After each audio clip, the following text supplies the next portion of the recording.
Audio Jungle.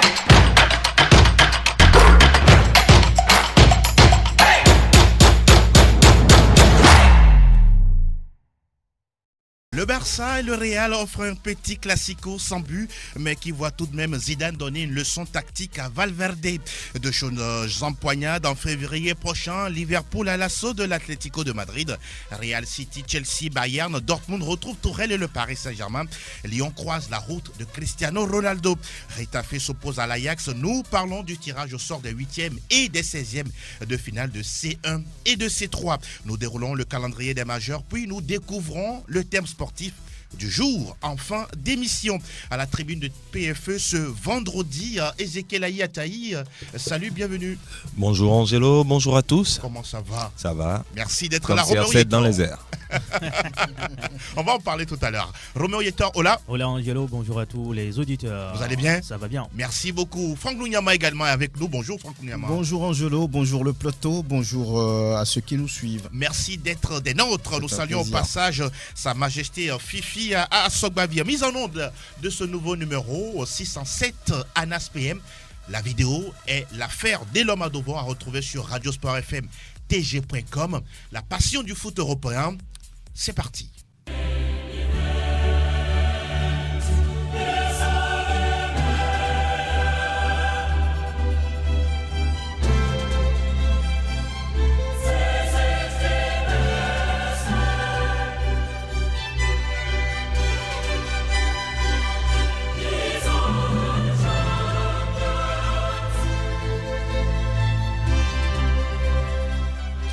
Nous évoquons le tirage au sort des 8e de finale de la prestigieuse des Coupes Interclubs.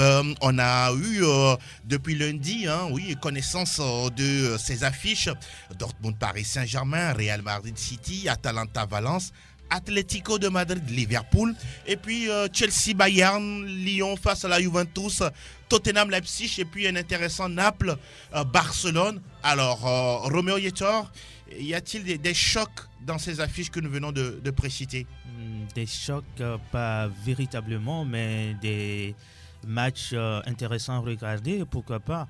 Quand on prend Dortmund, Paris Saint-Germain, ça ne ressemble pas à un choc en tant que tel, mais ça force la curiosité parce que Dortmund, en Liga, en Bundesliga, on voit que c'est un club qui renaît peu à peu, un club qui retrouve sa façon de jouer, oui, cette envie de vouloir gagner les matchs. Et le Paris Saint-Germain, à chaque saison, on attend ce club peut-être en demi-finale, mais il n'y arrive toujours pas. Peut-être que c'est l'occasion pour les Parisiens parce que c'est une équipe taillée, moi je l'ai dit, pour cette compétition. Quand on regarde un peu la qualité individuelle des joueurs parisiens, je me dis que c'est une équipe qui peut aller loin dans cette compétition, mais il manque un petit quelque chose à ce club français de pouvoir franchir l'étape des quarts ou des demi-finales. On espère que les Parisiens ont l'occasion de le faire.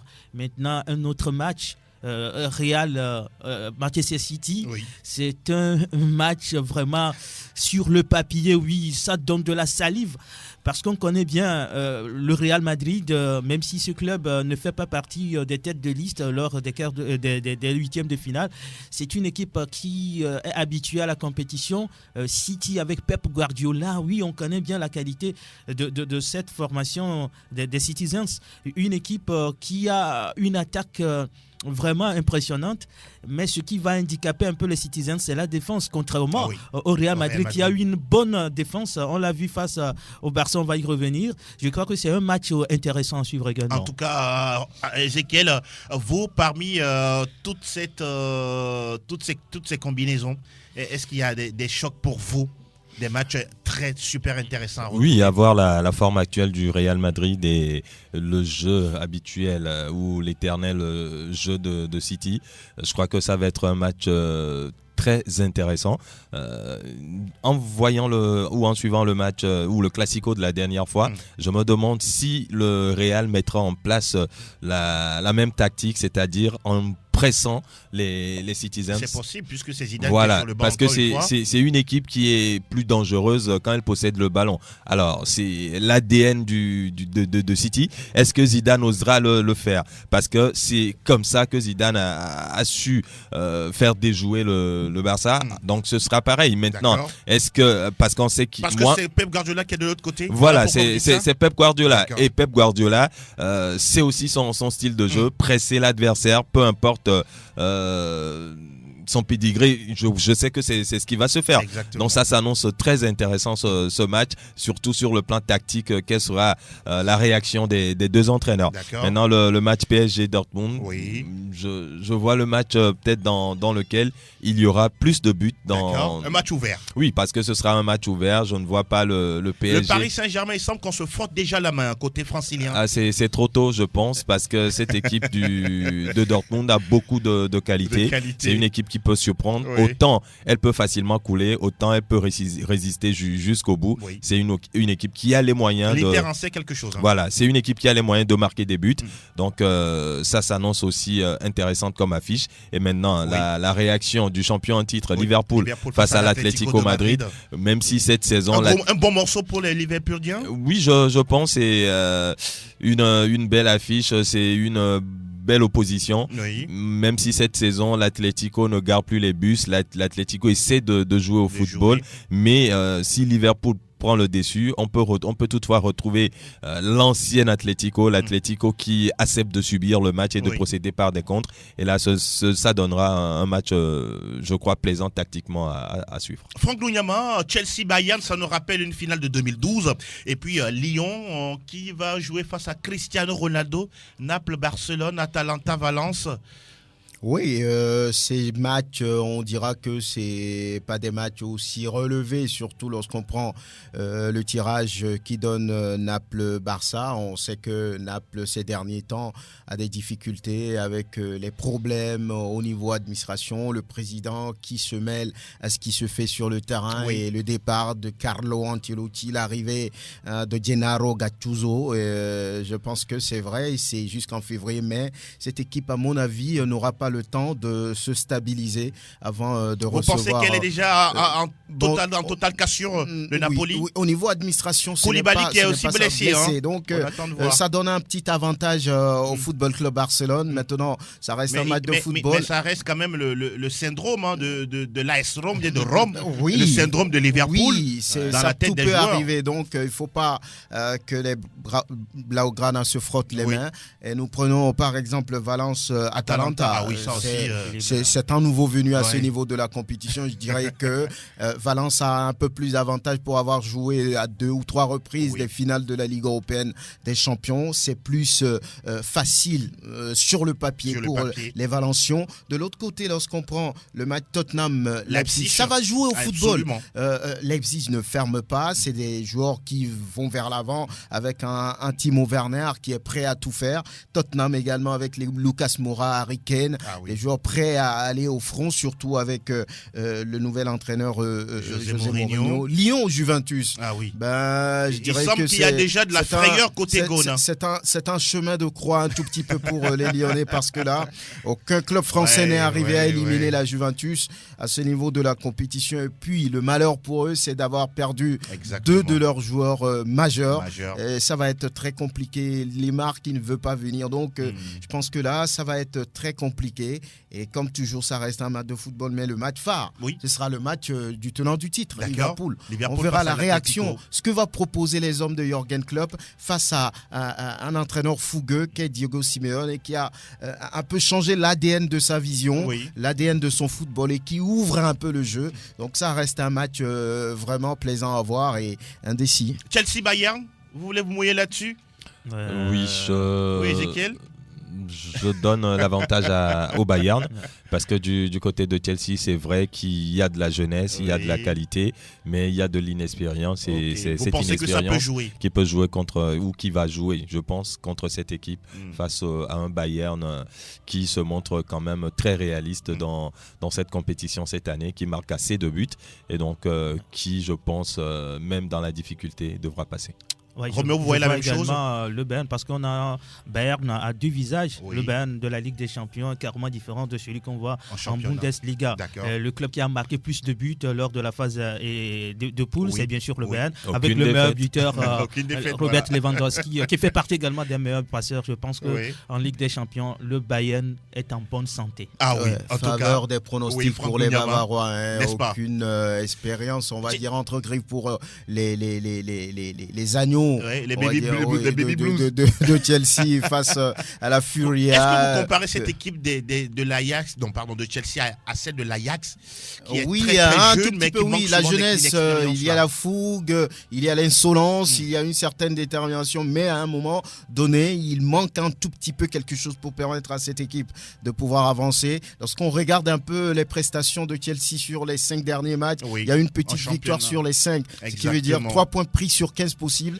Là, l'équipe traverse des mois difficiles. Est-ce qu'ils vont pouvoir stabiliser les choses avant d'aller chercher l'ogre bavarois? C'est très compliqué à le dire. Sinon, sur ce match-là, le Bayern est nettement favori. En plus, Chelsea, c'est Ezekiel. une équipe qui encaisse malheureusement beaucoup de buts Oui. cette saison. Ils n'ont pas une grande Et défense. hein. voilà, et c'est après avoir encaissé des buts que cette équipe réagit. Donc c'est une équipe qui est toujours dans la réaction. On l'a vu face à l'Ajax où cette équipe avait encaissé 4 buts, 4-1 avant de Oui. revenir dans le match 4 partout. Mais je pense que face à une équipe comme le Bayern, quand vous encaissez 4, vous irez jusqu'à 7, Quand c'est vous encaissez possible. cash aussi. Voilà. et vous, Maman, c'est quelque Pourquoi chose. pas. vous irez jusqu'à 7. Donc face au Bayern, Oui. ça va être compliqué pour les Blues. En tout cas, on suivra le début de ces 8e de finale croustillantes à partir de 18-19 février pour les matchs et puis 25-26 février également. De toutes les façons, et puis en mars, ce sera la manche retour 10, 11, 17, 18 mars 2020. Il faut le préciser, 2020. Ce sera l'année prochaine. En tout cas, fini pour la Ligue des Champions.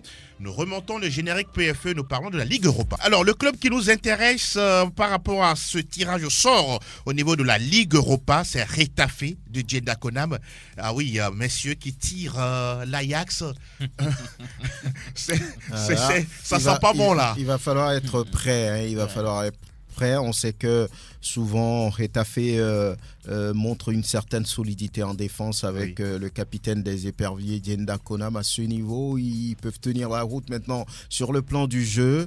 Je pense que l'Ajax a un certain avantage sur Retafe parce que là, cette équipe ne s'est pas fermer, cette équipe ne s'est pas rester derrière. Oui. Elle joue au football, même si elle encaisse, elle avance juste. Donc, sur ce plan, je pense que c'est un peu déséquilibré. Maintenant, peut-être dans la grinta, dans la détermination, la volonté d'aller chercher un résultat, je pense que ça se trouve plus du côté des Espagnols. Et là, également, c'est un match qui s'annonce intéressant et naturellement, on souhaite que le Togolais puisse avancer dans cette compétition. Roméo? Ben, sur papier, il n'y a pas comparaison. L'Ajax part largement favori. Maintenant, si les Hollandais veulent faire de la Ligue Europa une priorité, je pense qu'ils vont tout donner pour arriver à leur but, ou bien pour réaliser cet objectif. Oui. La pression, c'est sur l'Ajax, parce que c'est l'équipe qui est la mieux nantie dans cette confrontation. L'Ajax qui a disputé les demi-finales de la Ligue des Champions la saison dernière face à Retafe, le club espagnol qui n'a jamais joué la Ligue des Champions. Je pense que les Espagnols seront plus motivés pour créer une surprise, une sensation face à l'Ajax qui doit confirmer sa bonne forme. Je crois que la pression c'est sur les Hollandais. Maintenant, le football nous réserve pas mal de surprises, même si ça va être compliqué pour Retafe de Jeddah Konam de surprendre agréablement, mais ils ne vont pas baisser les bras, ils vont aller jouer quand même. En tout cas, le club madrilène doit s'inspirer de la campagne de l'Ajax la saison dernière. Elle gagne à l'extérieur, mais à la maison, c'est compliqué. Donc, on ne sait jamais. Ça peut être bénéfique pour la formation de Jeddah Konam. Ezekiel voulait ajouter quelque chose avant de passer à autre chose. Non, mais c'est une chose est sûre ou claire avant ce match, c'est que l'Ajax va posséder le ballon et Retafe va courir derrière. C'est juste ça. Donc il va falloir être bien en place, resserrer les lignes et ne pas laisser beaucoup d'espace à cette équipe de l'Ajax. Dans ces conditions, peut-être sur les contre, Retafe peut marquer un but et faire la différence, ou même deux faire la différence. Mais ouvrir le jeu, ce serait aller à l'abattoir. Suicidaire tout simplement. Autre affiche au niveau de ces 16e de finale, on a par exemple CFR Cluj face au FC Séville, Olympiakos Le Pirée Arsenal qui était finaliste la saison dernière face à Chelsea, AZ Alkmaar joue face à Linz, FC Bruges, Manchester United, Wolfsburg, Malmö, Francfort, Salzbourg. Et puis Ludogorets, Razgrad contre l'Inter Milan. Et puis on peut également parler du Sporting Portugal face à Istanbul Başak Şehir. Toutes ces rencontres également à suivre à partir du février 2020, toujours dans l'émission PFE. Et nous allons nous faire le plaisir de vous donner tous les résultats et surtout de faire le décryptage de toutes ces rencontres. Il faudra s'arrêter un peu sur cette équipe de Salzbourg. Salzbourg. Les prochains adversaires de cette équipe doivent bien se tenir. Francfort. Vraiment, parce que là, ça va pas être facile. On a vu ce que cette équipe a montré face à Liverpool sur le dernier match. Les 30 premières minutes, les Reds ont souffert. Donc cette équipe a de la qualité, de la valeur. On ne serait pas étonné quand même de voir cette équipe très loin dans cette compétition. Exactement, surtout que cette équipe produit de très bons joueurs, à l'instar de Haaland, qui serait pisté par Dortmund et d'autres clubs anglais. Et puis Takumi Minamino, voilà, c'est ça le nom, qui a été pris et transféré par Liverpool. Il dit que c'est un rêve pour lui de pouvoir porter le maillot rouge des Reds. Fini pour les coupes interclubs, cette fois-ci, direction le pays où quand on joue, ça divise toute une nation. Salta el Madrid, salta el Barça, arranca el clásico. Está el tiempo de la Liga. Sí, buena la que recibe de Casemiro, haga la primera, gol. Alors, Roméo Yetor, on va s'intéresser à ce match tant attendu, le plus suivi au monde, selon les observateurs. Qu'avez-vous vu dans ce match Barça-Real Madrid, ce classico? J'ai vu un triste 0-0. J'ai vu un Real qui a copieusement dominé le Barça. J'ai vu également un géant Ter Stegen, un très bon piqué pour sauver le Football Club Barcelone. J'ai vu un petit Messi sur 2 passes. J'ai vu un Real qui, tactiquement, a complètement noyé le FC Barcelone. Un Zidane confiant, sûr, mais déçu parce que son équipe n'a pas marqué. J'ai vu également un arbitrage pas tout à fait ça, parce qu'il y a eu pas mal de faits de jeu, au moins 2 pénaltys qui devraient être accordés au Real. Mais c'est ça aussi le football, la tension tant attendue aux abords du Camp Nou. Oui, ça a eu lieu. Heureusement que ça n'a pas empêché le Classico. Mais c'était un Classico, je vais dire, pas ce Classico qu'on aime suivre, pas de but, pas d'action d'éclat. C'est un match ordinaire, si on peut le dire. Franck Nouyama, Ezekiel Ayataï, qu'avez-vous vu? Non, comme toujours, on s'attendait à avoir un grand match de football lorsqu'il s'agissait d'une telle opposition, parce que là, vous l'avez dit, c'est le match le plus suivi. Il y a près de 700 millions de téléspectateurs qui regardent ce match-là, un match qui divise, vous l'avez dit aussi, toute l'Espagne. Mais la dernière fois, on n'a pas vu grand-chose. On a vu un match, un classico nul et vierge. Vous êtes ennuyé? Non, pas du tout. On ne s'est pas ennuyé, mais souvent, j'allais dire, l'ambiance qui tourne autour de ce match-là, la détermination, le spectacle, c'était un peu moindre par rapport à ce qu'on a vu ces dernières années. Si vous vous rappelez, ça fait le premier 0-0 depuis 17 ans, exact. Ce qui veut dire que ça n'a pas joué forcément. Mais là, on a vu un Real déterminé, comme toujours, qui est arrivé au Nou Camp avec l'espoir de ramener un point. Là, c'est un pari réussi pour les hommes de Zinedine Zidane. Le Football Club Barcelone a eu cette mauvaise chance d'avoir ce jour-là un Messi qui n'était pas aussi inspiré. Est-ce que c'est lui seul ou toute l'équipe qui est complètement aux Bon, abois. toute l'équipe me paraît plongée ce jour-là. Tactiquement, il n'était pas en place. C'est un Real qui a joué comme au Santiago Bernabéu. Donc, la dernière fois, on n'a pas vu le Barça. On a plutôt vu le Real Madrid qui aurait pu d'ailleurs avoir 2 pénaltys. Des fautes commises sur on crie au scandale Varane. côté Non, Merengue. ça arrive, c'est pas la normal, première fois. C'est pas la première fois. Il y a eu des fautes qui n'ont pas été sifflées. Donc voilà, donc un nul sans VAR, c'est ce que les gens ont dit. Donc même voilà. une presse madrilène. Alors Ézéchiel, on parle souvent de classico, c'est un football panache avec des actions d'éclat, mais la dernière fois, sincèrement parlant, il n'y avait rien. Oui, le Classico pouvait en être un si le Real avait défendu plus bas. Le Barça aurait possédé le ballon et le Real peut-être procéderait par ce jeu rapide. Maintenant, la meilleure manière d'agacer le Barça, c'est de jouer comme lui. Et c'est ce que Zidane a fait Presser haut l'adversaire, oui, c'est empêcher les ce que relances. Zidane a fait la dernière fois. Et je pense que, comme les autres, je ne pense pas que ce soit Messi qui ne soit pas en jambes. Messi était en jambes, mais son équipe était coupée en deux. Il n'y avait pas de relation directe entre le milieu de terrain et l'attaque. Donc, dans ces conditions, on balance les ballons. Le Barça avait-il peur du Real ?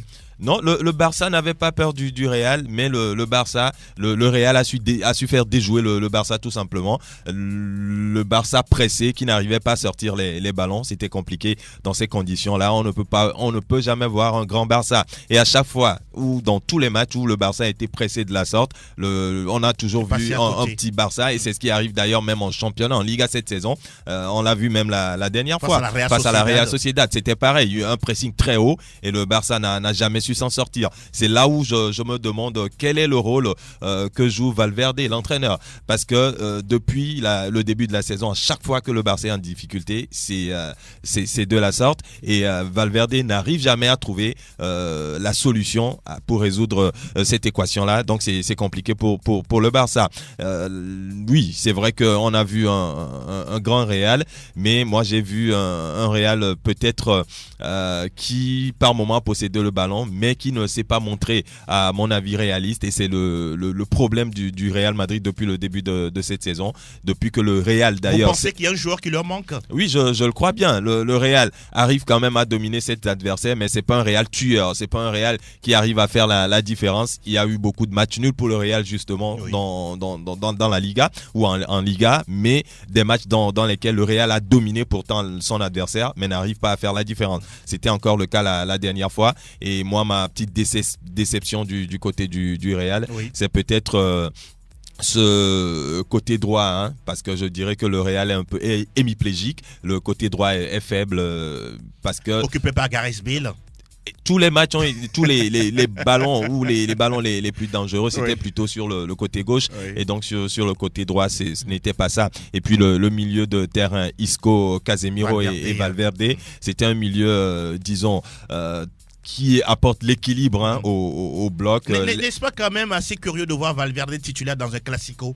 Oui, mais on a vu l'impact de ce joueur, hein, surtout dans la récupération, qui a beaucoup apporté à cette équipe. Exactement. Tout ce qui n'aurait pas été forcément le cas avec oui, Modric par exemple. Donc il a permis. Il n'a pas eu froid aux yeux. Hein. Il a permis au Real d'avoir plus d'intensité au milieu de terrain. Surtout sur les deuxièmes ballons, voilà, et de bouffer ce milieu de terrain du Barça, qui pouvait quand même permettre au Messi et au Suarez de faire le jeu, et toujours présent sur les deuxièmes ballons. Donc il a été énorme dans ce match, seulement que en phase offensive, Casemiro oui, et Valverde, ils ne sont quand même pas connus pour leur science de la passe, et donc quand le ballon arrive dans leurs pieds, ça ralentit un peu le jeu.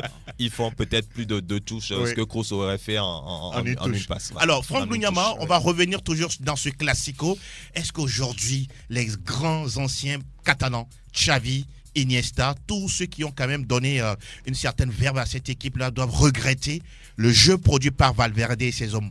Depuis son arrivée, beaucoup d'observateurs disent que cet entraîneur a cassé un peu la tradition au niveau du Football Club Barcelone. Il n'est plus dans l'ADN même de ce football-là. Il a voulu changer, il a voulu apporter des changements, et qui, pour le moment, ne font pas du Barça cette équipe redoutée comme celle-là qu'on a vue il y a 2009, 5 ans, 2011, voilà, 2015. avec Pep Guardiola. Oui. Donc voilà, c'est un peu son péché. Il n'arrive pas à faire de cette équipe le Barça que les gens aiment. Le club a perdu son identité. Oui, un tout petit peu. Maintenant, s'il est toujours là, c'est que les dirigeants lui font confiance. L'essentiel, Il c'est a de gagner gagné à la le fin. titre, oui. Un titre, Donc c'est pour ça. le moment, j'ai comme l'impression qu'il n'est nullement inquiété. D'accord. Personne ne lui Vous dit pensez? rien. Oui, mais pour le moment, s'il devrait y avoir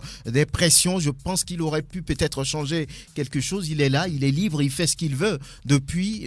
Il a souvent l'habitude de mettre les deux mains dans les poches. Ah oui. Dans son pantalon. Beaucoup d'entraîneurs tranquille. font ça. Hein, donc Valverde aujourd'hui fait ce qu'il veut, visiblement. Maintenant, ce qui est sûr, c'est que le Barça ne joue plus comme il y a, on va dire, 10 ans ou un peu moins. Cette équipe ne fait plus rêver du tout. Roméo, j'avais envie de vous poser cette question. Zidane critiqué après son retour parce que les résultats n'étaient pas forcément au rendez-vous. Mais là, il a fait une prestation extraordinaire. N'eût été la VAR qui n'était pas forcément peut-être en sa faveur. Le Real aurait gagné et Zidane aurait encore eu beaucoup de crédit. Oui, c'est contre le Football Club Barcelone.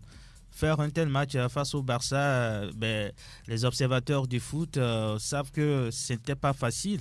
Et vous savez que c'est un match qui divise l'Espagne, donc ne pas se laisser gagner, entre parenthèses, par l'ennemi, c'est déjà bien pour Zinedine Zidane. Revenant sur le cas Valverde, moi je lui trouve parfois des excuses parce qu'il n'a plus les mêmes joueurs que ce qu'avait... Lesquels, par exemple? Vous savez, Xavi est parti, Iniesta est parti, même... Dani Alves aussi. Alves également est parti. Donc, c'est une équipe qui n'a pas su remplacer valablement ces joueurs qui ont quitté le club. Là, il faut donner un peu de temps au nouvel entraîneur. Vous pensez qu'il va en avoir? Il va en avoir. Vous le voyez saison prochaine toujours sur le banc? Pour la saison prochaine, je doute fort. Si aujourd'hui on a Fati, ça veut dire tout simplement que dans la réserve, on a des joueurs qui peuvent arriver maintenant. Il faut suivre ces joueurs-là progressivement. Exactement. Et permettre au Football Club Barcelone d'asseoir une équipe, surtout au niveau de la défense. Et le gros problème du Barça, c'est la défense et le milieu, surtout le milieu récupérateur. Le Barça n'a plus ce joueur-là qui peut régulariser le milieu.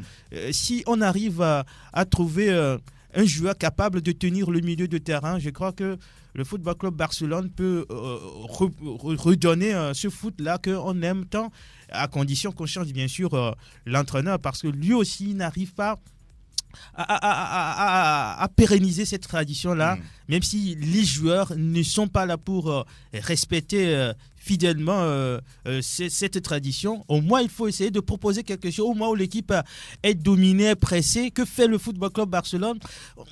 L'équipe n'arrive pas à proposer autre chose. Et pourtant, la dernière fois au Nou Camp, c'était plein à craquer. Sous Guardiola... Vous allez terminer là-dessus? Oui, sous Guardiola, si cette équipe acceptait subir le match ou subir les matchs, défendre dans sa moitié de terrain, on ne pouvait jamais avoir ce Barça. C'est parce que le Barça pressait tout le temps ses adversaires. À la perte de la balle, on voit toute l'équipe qui se rue vers l'avant pour récupérer le ballon. La priorité du Barça, c'est de récupérer le ballon et après le posséder. Mais aujourd'hui, ce n'est plus le cas. C'est un Barça qui défend très bas. Alors, dans ces conditions-là, c'est l'adversaire qui presse le Barça et c'est normal. Même avec Xavi et Iniesta, si le Barça se faisait autant presser, je pense qu'on ne pouvait pas avoir ce Barça qui avait des fois 82% de possession, même 78%. Donc, je pense bien que la faute d'abord pour moi à Valverde qui accepte de subir le jeu. En tout cas, on suivra de toutes les façons le mano à mano entre le Real et le Barça. Les deux équipes sont toujours co-leaders au niveau de cette Liga. On va parler de la prochaine journée qui se joue ce week-end. Ce sera la dernière de l'année 2019. Oui, la 18e journée qui s'ouvre déjà vendredi avec une rencontre face à Grenade. Samedi, Mallorca reçoit le Football Club Séville. Le FC Barcelone reçoit Alaves. Getafe est en déplacement chez Villarreal. Real Valladolid face à Valence.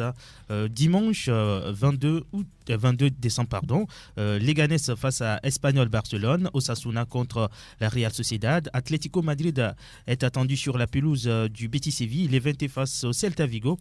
Et puis le Real Madrid joue contre Athletic Bilbao. Muchas gracias, señor Yetor. Cette fois-ci, on parle Brexfoot. English Premier League News. Alors, nous parlons de la première ligue anglaise, Franck Dougnama. Il y a ce match, je ne sais pas si on doit l'appeler important ou décisif ou assez intéressant à suivre, entre City, 3e, et Leicester, 2e au classement. Ouais, opposition entre le 2e et le 3e, ce qui veut dire que City, dans sa tête, voudrait réduire l'écart puisqu'il y a 4 points entre les Citizens et les Foxes. Donc, Leicester qui reste sur une très très très bonne dynamique, une très bonne série en championnat, au-delà du nul de la dernière fois face à Norwich, reste une équipe très solide qui va vite avec la mobilité de Jamie Vardy, qui va très vite, qui secoue toutes les défenses, quelles qu'elles soient. Donc, c'est un match très important, pas décisif, très important pour les deux clubs. Leicester qui voudra creuser l'écart pour aller à 7 points. City qui voudra réduire cet écart-là pour revenir à 1 point. Donc, ça veut dire tout ce que ça veut dire. Un match assez intéressant à suivre. Pendant ce temps, Liverpool est du côté de Riyad, non Riyad ou Doha, justement pour la Coupe du Monde des clubs, oui. C'est un match important pour Leicester. Mais c'est un match décisif pour City. Pour ne pas être décroché. Je pense. Parce qu'en cas de défaite, les Citizens vont totalement décrocher. Oui. Et en plus, perdre encore plus de terrain sur Liverpool. Même si on pense ou on dit déjà que le titre est parti, il ne faut plus perdre des points. Il faut rester quand même à cette longueur de Liverpool pour qu'en cas de faux pas, en profiter. Sinon, une défaite encore face à Leicester, ça fera déjà 7 points sur le Dauphin. Exact. Et ça va être plus compliqué pour la suite de la saison. Alors, l'information qu'on va peut-être scruter de très très près côté Outre-Manche, c'est l'arrivée imminente de Mikel Arteta sur le banc d'Arsenal, mais tout ça reste à confirmer dans les heures à venir justement. Arsenal se rend à Goodison Park pour y défier Everton. On suivra également Aston Villa, Wolverhampton, Southampton, Crystal Palace face à Newcastle United, Bournemouth, Burnley, et puis la formation de Brighton qui joue contre Sheffield United. Dimanche, on a 2 rencontres, Watford, Manchester United, et puis un fumant derby de Londres. José Mourinho qui retrouve Chelsea et Frank Lampard, son ancien homme fort justement de cette équipe des Blues. On suivra ce match et on fera le décryptage. Ce sera lundi dans un plateau foot Europe. Le franc générique, cette fois-ci, nous passons du côté de... Herzlich willkommen zum Bundesliga. Alles über Bundesliga. Alors là aussi, en semaine, on a joué un match fantastique entre Dortmund et Leipzig, 3 buts partout. Oui, ça a été un match fou à l'arrivée. Ça a été un match plaisant à voir. Les deux équipes se sont donné le plaisir de jouer, d'ouvrir le jeu. Et le spectacle était au rendez-vous. Mais là, celui qui a eu le plus de regrets, c'est bien Dortmund qui pouvait profiter de ce match-là et grappiller des points. Mais ce n'est qu'un petit point à l'arrivée. Mais ce n'est pas grave face au leader. Quand même, il faut le rappeler, Leipzig est en tête de ce championnat-là. Et à noter également la victoire du Bayern aussi sur Fribourg, 3-1 avec Gnabry qui également a fait parler de lui, le buteur Lewandowski qui est désormais à 19 réalisations, plus un jeune qui est arrivé, qui a d'ailleurs permis au Bayern d'égaliser parce que cette équipe était menée. Donc voilà un peu ce qui était la 16e journée. Et cette fois-ci, on parle de la 17e. Et ça commence dès ce soir avec le match entre Hoffenheim et Dortmund. C'est un peu déséquilibré puisque Illas Bibou et ses coéquipiers pointent à la 9e position face au Borussia Dortmund qui retrouve un peu sa verve et qui monte au fil des journées dans le classement. Samedi, il y aura ce match entre le Bayern et Wolfsburg. Le Bayern qui est dans une opération remontée pour aller chercher son fauteuil de leader qu'on lui a retiré depuis quelques journées. Attendons que cette équipe de Wolfsburg qui est classé 8e. Et on suivra également ce match, on va dire, entre deux équipes dont les niveaux sont presque identiques. Je parle de Cologne qui est 15e face au Werder qui est 16e. C'est équilibré un tout petit peu, difficile de dire celui-là qui va pouvoir prendre les 3 points. Et Leipzig, le leader, joue contre le 10e Augsbourg. Mayence qui dégringole au fil des journées, au-delà du changement de l'entraîneur, doit jouer contre le Bayer Leverkusen. Schalke Nufir, là aussi c'est un match un tout petit peu équilibré puisque ça oppose le 5e Schalke au 6e Fribourg. Et on suivra également de près ce match. Ensuite, on aura Hertha Berlin contre le Borussia Mönchengladbach. Faut pas interdire à Gladbach. Voilà, qui vient de perdre son fauteuil de leader. Normalement, ça devrait passer, mais là, Hertha a les yeux rouges et à domicile, ça serait un peu compliqué. Et dimanche, les 2 derniers matchs de cette 17e journée, Düsseldorf qui perd un peu les fils et qui se classe 17e avant cette 17e journée, joue contre Union de Berlin, le promu, qui essaie quand même de tenir, qui est 11e, et puis Paderborn qui joue contre Francfort. Ah oui, la 17e journée de Bundesliga à l'instant avec Franck Lugnaman. Et oui, vous savez, lorsque la trêve hivernale arrive, c'est la Bundesliga qui reprend en toute dernière position. Bon, ils auront tout le temps de fêter Noël et puis le nouvel an. Côté outre-Rhin. La bière va couler. La bière va couler à flot, justement. Donc, schön, Réal Lugnaman, cette fois-ci, nous prenons la direction du pays. Quand on joue au foot, ça saute également.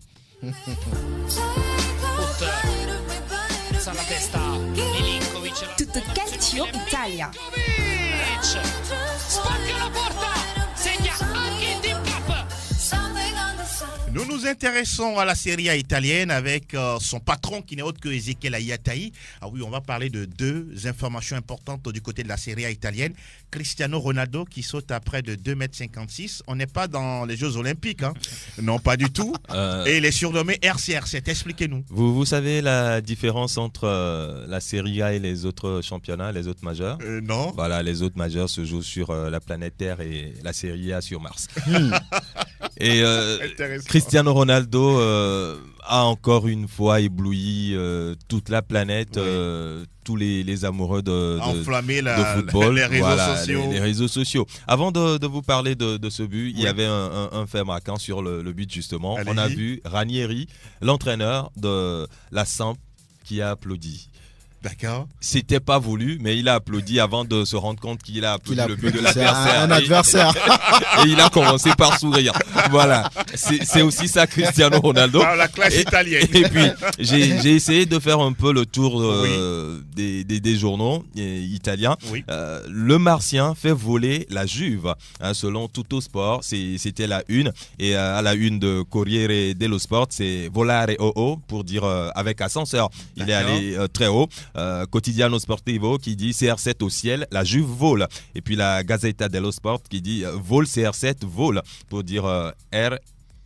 CR7. Voilà, et Ronaldo volé, CR7 volé. Donc c'est pour dire tout simplement que Cristiano Ronaldo a fait la une de toutes les presses de l'Italie et c'est un but tout simplement remarquable. La suspension, elle est incroyable, quoi. Oui, il a eu le temps d'attendre un tout petit peu le ballon. Allez, viens à moi, je t'attends. Le ballon est arrivé, voilà, il catapulte dans les filets. Il a été tout simplement énorme sur ce but-là. On a d'ailleurs eu 2 beaux buts du côté de la Juve, puisque c'était un but somptueux également de la part de Paulo Dybala. Oui. Ils ont donc permis à la Juve de s'imposer face à la Samp 2-1 et de prendre d'ailleurs provisoirement la tête de la Serie A italienne en attendant le match de l'Inter Milan qui jouera demain face au Genoa. Et déjà ce soir, il y aura Fiorentina AS Roma.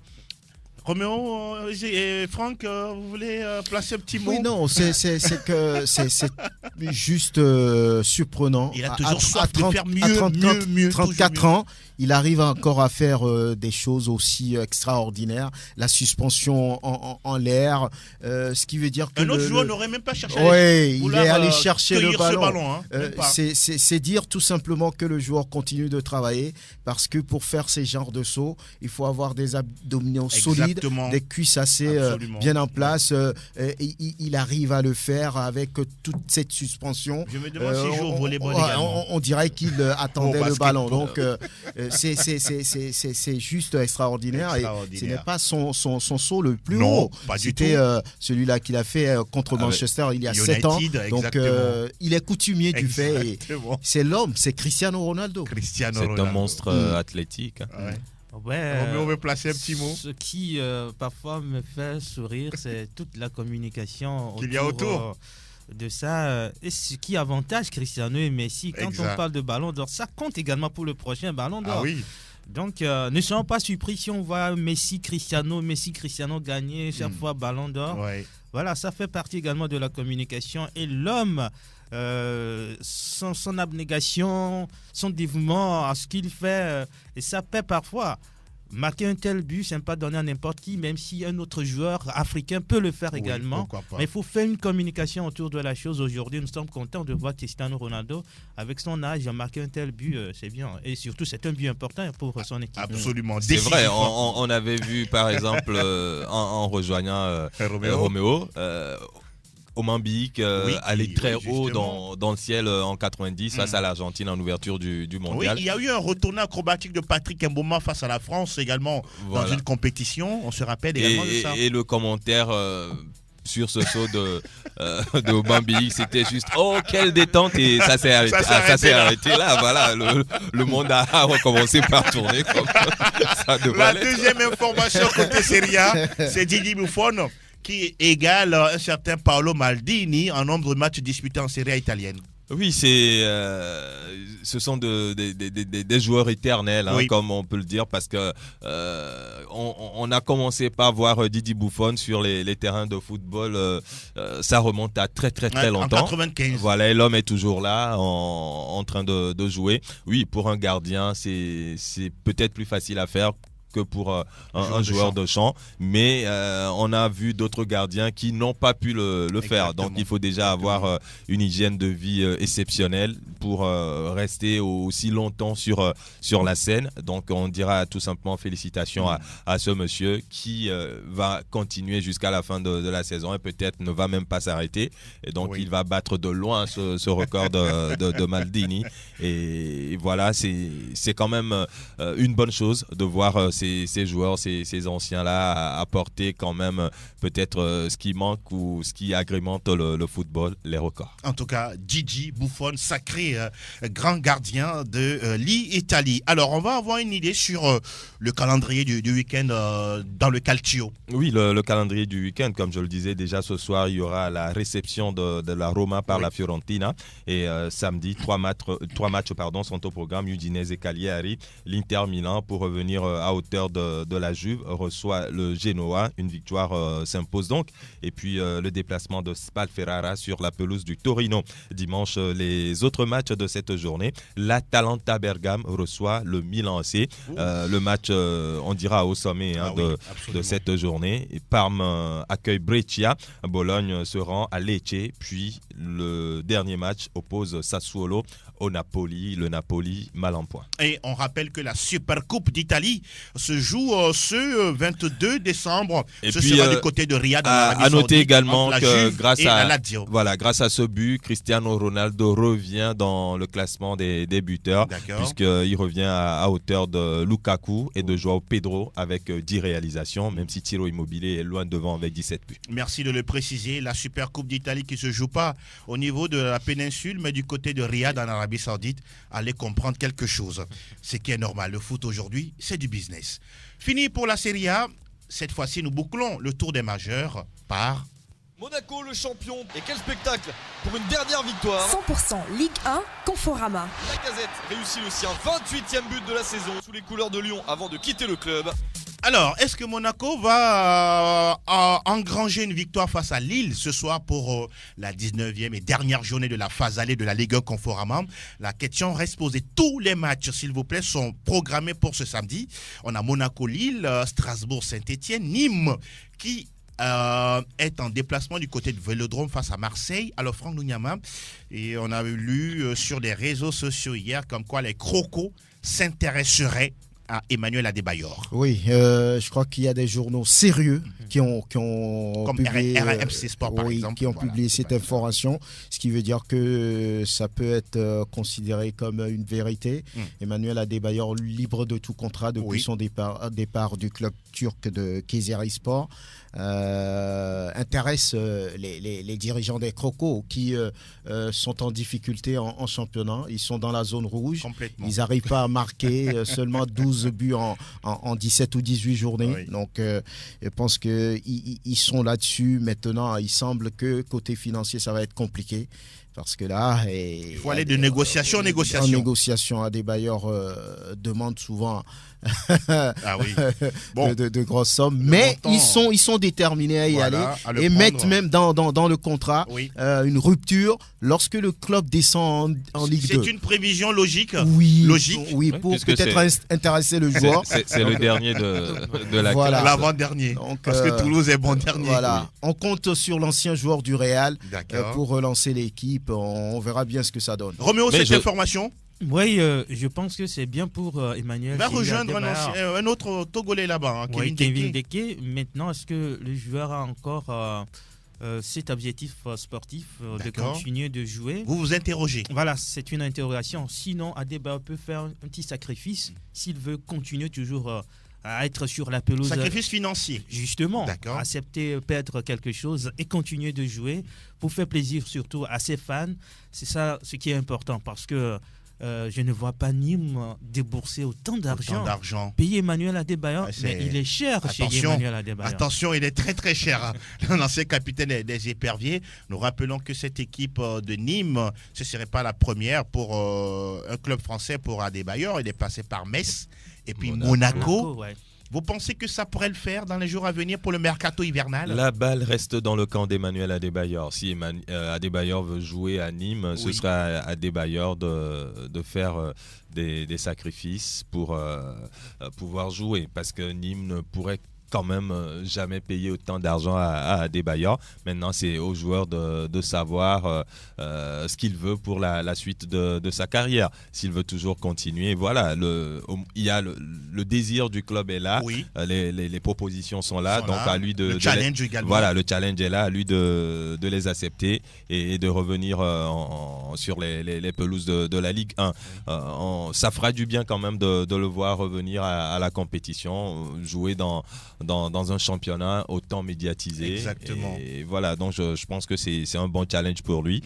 Maintenant, reste à savoir si il le veut ou pas. Les autres matchs prévus pour cette dernière journée de la phase allée de la Ligue 1, on a Rennes-Bordeaux, Reims face à Lyon, Nantes-Angers, Toulouse qui se déplace du côté de Roison Park pour y défier Nice.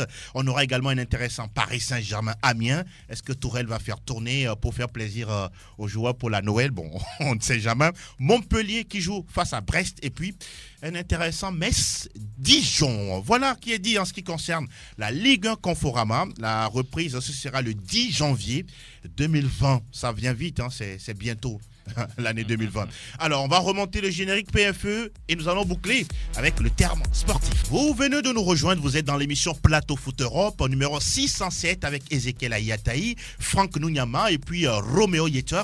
Justement, reste avec vous, professeur Yeter. Le terme sportif avec vous. Frappe sèche. C'est le terme que nous allons expliquer aujourd'hui. Sèche. Une frappe sèche, une définition toute simple. Oui. Frappe sèche consiste, en tout cas c'est une technique du football bien sûr, qui consiste à frapper ou à tirer le ballon avec puissance sans que le ballon ne tourne. Donc c'est une frappe sèche, un tir puissant, mais on ne donne pas d'effet au ballon. Maintenant il faut avoir quelques techniques pour réaliser une frappe sèche. Oui. D'abord, il faudrait que le ballon soit bien gonflé. Taper le ballon au niveau de la valve, c'est-à-dire le petit trou par lequel on gonfle le ballon. Oui. Il faut bien positionner le ballon dans ce sens et frapper le ballon au niveau de la valve. Il faut également frapper le ballon au niveau des lacets. Et puis le pied doit être posé au même niveau que le ballon, avoir le torse bien droit, bien équilibré comme CR7 et Gareth Bale. Quand vous regardez un peu CR7, la façon dont il tire surtout les coups francs, surtout fait des frappes sèches, il faut rester dans cette même position et vous allez réaliser votre frappe sèche. Il faut dire que ça ne vient pas comme ça, ce sont des entraînements sur des entraînements et on arrive à le faire. Parfois, certains sautent un peu avant de faire leur frappe sèche. Ça fait partie des techniques, donc c'est à vous d'adapter une technique qui vous va bien. Ah oui, l'explication elle est simple et claire. Il y a une idée tout à l'heure dans votre explication qui me fait rappeler un certain Juninho, le Lyonnais, aujourd'hui directeur sportif de l'OL, qui avait cette capacité-là à placer le ballon. Il prenait tout son temps pour placer le ballon et puis derrière, c'est les dégâts. Oui. Les frappes sèches, c'est des frappes qui sont faites pour surprendre en fait le gardien, parce que c'est une frappe qui peut changer de direction de façon brusque. Voilà, donc ça dérange, vous avez donné l'exemple de Juninho sur ses coups francs dans les 20 mètres, il place le ballon et le ballon, le gardien qui a envie de suivre la trajectoire est juste derrière, ça change de direction. Donc voilà, c'est pas des frappes qui sont souvent enroulées, qui ont de l'effet, qui font tourner le ballon plusieurs fois avant d'arriver sur le gardien, mais c'est des frappes qui vont directement et qui peuvent subitement changer de direction. Donc voilà, ça ne se fait pas comme ça, il faut travailler là-dessus, prendre le temps d'avoir cette technique-là, savoir où frapper, savoir avec quel niveau du pied donner la posture également. La posture, la position. C'est du travail à faire sur des années pour acquérir une telle technique. On a l'impression que ce sont des frappes qui sont laissées à la merci du vent et d'accord. Voilà, ce sont des ballons qui peuvent à tout moment changer de direction. CR7 le fait si bien et puis justement Juninho par le passé qui est un spécialiste et aussi à Manchester United il y a le jeune Rashford qui le fait aussi assez bien. Souvent ses frappes ne donnent pas forcément de directive au gardien et voilà. Est-ce qu'on peut réaliser également des frappes sèches sur des deuxièmes ballons? Des ballons renvoyés par la défense pratiquement à la lisière de surface de réparation, à la Steven Gerrard souvent, ou Frank Lampard par exemple. C'est une possibilité. C'est une reprise de volée. Oui, là il faut être vraiment un technicien. N'est-ce pas? Parce que vous n'avez pas le temps d'ajuster le ballon.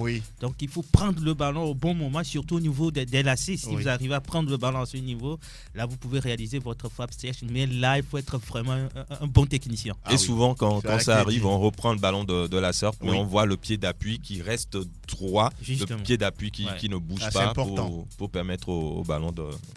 Ne vous inquiétez pas, c'est pas compliqué, chers auditeurs. C'est pas du tout compliqué. Il faut s'essayer à chaque fois et voilà quoi. Vous allez finir par arriver. Alors justement, on arrive petit à petit vers la fin de notre aventure du jour.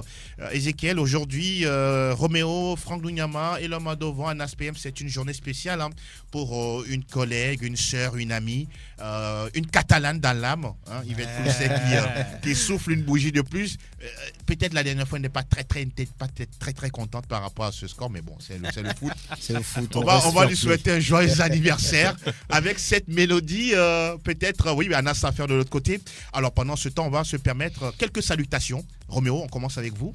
Bon anniversaire à Yvette Pousset, que moi j'appelle affectueusement Capito. Capito. Elle joue au volley également. Il faut rappeler ça. Donc, bon anniversaire, santé, et puis le reste va arriver. Et puis, mes salutations à tous ceux qui nous écoutent, surtout les amis de Jack Blé. Merci pour la fidélité d'écoute. Merci beaucoup à vous. Ezekiel Ayataï. Je dirais bonjour d'abord à Yvette Clousset justement et lui souhaiter joyeux anniversaire, que tout ce que son cœur souhaite de bien se réalise. Bonjour également à tous ceux qui nous suivent du côté de DJ, Danga, Mobio, Anissa, Nimon, Témé, Messan et toute l'équipe de Rabo FC. Bonjour. Voilà qui est dit. Franck Nounyama. Bonjour à Pascal, Kenneth, Daniel, bonjour à tous les inconditionnels de cette émission et bonjour à la dame du jour, Yvette Clousset. Oui, rien que du bonheur hein, et amuse-toi bien, à très très bientôt. Toujours. Ah voilà, parlons justement de Yvette Clousset, je vais dire bonjour à son cousin Manu Akoté. Manu Akoté, l'ancien président de Mouzou FC. Voilà, bonjour également votre ami de Rachid tous les Alazali. jours. On salue également tous ceux qui sont sur la plateforme Fan PFE Sport FM, Carlos, Julien dans l'été, Meïté, Zarif, Gordo, ils sont nombreux, ils se reconnaîtront. Puis Blackfic et puis Tao Zanou. Alors on dit également bonjour à Ortega, sans oublier Raymond Assiobo. Monsieur Bautry, merci de nous faire confiance. On se dit notre rendez-vous lundi, avec toujours le même plaisir, assurément, sur la même chaîne. Plaisir. Et oui, les infos du foot européen dans Plateau Foot Europe. Merci beaucoup à Elom Adovon qui s'est occupé de la vidéo de cette émission. Allez juste sur Radio Sport FM et vous allez regarder la vidéo de cette émission. Mille merci à Anas PM. On se souhaite un très beau week-end. À très bientôt. Ciao, ciao.